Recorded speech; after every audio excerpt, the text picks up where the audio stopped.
Ni kusalimu kwa jina la Yesu Kristo, rafiki yangu popote pale ulipo na unaponisikiliza. Leo nataka nikufundishe rafiki yangu. Leo tuna topic inasema hivi: kusikiliza nyimbo za kidunia.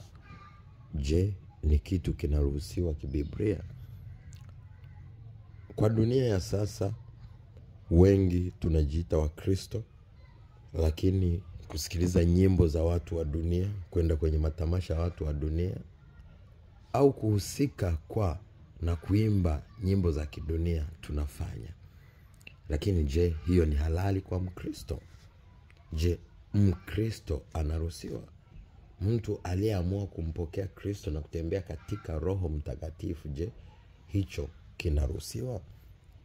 Ukisoma kitabu cha Matendo ya Mitume 17:28, maandiko yanasema, kwa maana ndani yake yeye tunaishi, tunakwenda na kuwa na uhai wetu, kama vile mmoja wenu mtunga mashairi alivyosema, maana sisi sote tu wazao wake. Basi kwa kuwa sisi tu wazao wa Mungu, haitupasi kudhani ya kuwa uungu ni mfano wa dhahabu au fedha au jiwe, vitu vilivyochongwa kwa ustadi wa akili za wanadamu.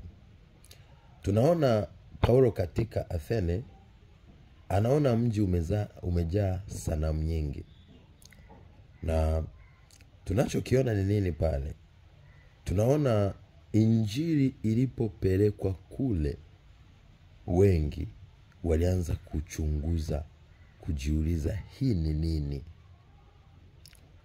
Kwa hiyo unachotakiwa kujua, Mungu yeye anahitaji watu watakatifu, watu wanaoenenda katika misingi ya heshima. Maana maandiko yanasema tujitenge na dunia wala tusishirikiane nao. Soma kitabu cha Wakorinto wa kwanza sura ile ya 6 mstari wa 14 mpaka 18. Anakuambia hata kilicho kichafu usiguse. Kwa nini usiguse? Maana ni unajisi na ni kitu ambacho kitakutenga na uwepo wa Mungu.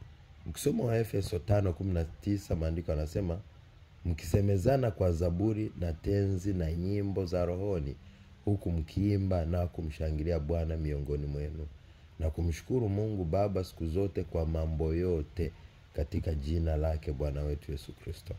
Lakini tunaona kwenye Wakolosai 3:16, maandiko yanasema, neno la Kristo na likae kwa wingi ndani yenu katika hekima yote, mkifundishana na kuonyana kwa zaburi na nyimbo na tenzi za rohoni, huku mkimwimbia Mungu kwa neema mioyoni mwenu. Na kila mfanyalo kwa neno au kwa tendo, lifanyeni yote katika jina la Bwana Yesu Kristo, na kumshukuru Mungu Baba kwa yeye. Hii inatuonesha nini? Hatuoni mahali popote Paulo anakubaliana na usikilizaji wa nyimbo za kidunia, wala wa Kristo kujikita kwenye utungaji na usanifu wa kitu kama hicho. Kwa hiyo basi, kama ni burudika kwa tenzi za rohoni, kwa nyimbo zinazomtukuza Mungu aliye juu.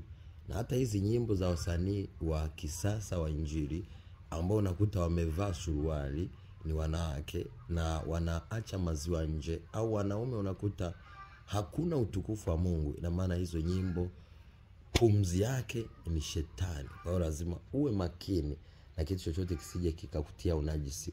Kumbuka hii dunia tunapita, na baada ya hapo hukumu. Kwa neno au kwa tendo, chochote akifanyacho mwanadamu kitahukumiwa. Kwa hiyo ni wakati wako wa kutafakari na kuchunguza njia zako, ili baadaye usije ukapata kitu cha kukushtaki.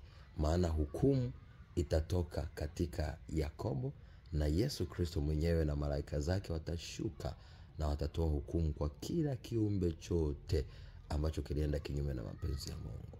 Stuka sasa rafiki yangu, rudi kwenye misingi ya kimungu. Umekimbia kwenye mambo ya dunia na dunia inakumeza sasa. Toka huko, maana huko Kristo hayuko, bali yuko Ibilisi.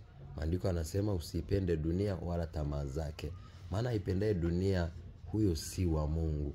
Maana tamaa za mwili, macho na kiburi cha uzima havitokani na Mungu, bali vyatokana na dunia. Na maandiko yanasema dunia inapita pamoja na tamaa zake, lakini anayefanya mapenzi ya Mungu ndiye atakayedumu milele.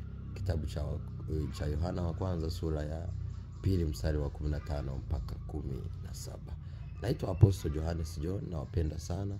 God bless you. Be a shining star in Jesus' mighty name. Amen. Shalom.